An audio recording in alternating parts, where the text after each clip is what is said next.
واکنش این افغانان در مقابله در سفارت ایران در کابل با شعارهای مرگ بر ایران در اینجا جمع شدند.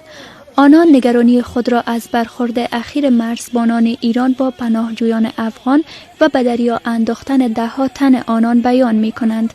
مظاهره کنندگان می گویند این افغانان به هدف کاریابی به ایران رفته بودند، اما مرزبانان این کشور با آنان برخورد ظالمانه کرده است.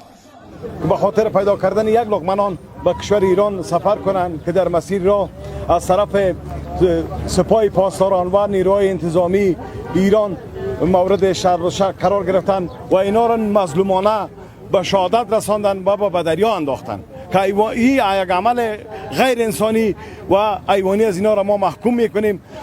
شماری از فعالان جامعه مدنی و اعضای روند ملی فصل نوین افغانستان که در این مظاهره اشتراک کردند میگویند حکومت ایران همیشه با پناهجویان افغان برخورد ظالمانه کرده است.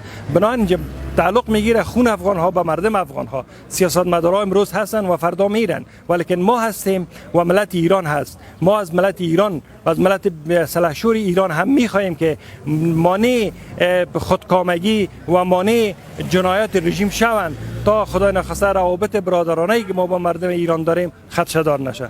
این مظاهره کنندگان از خاموشی حکومت در برابر این عمل مرزبانان ایران انتقاد میکنند.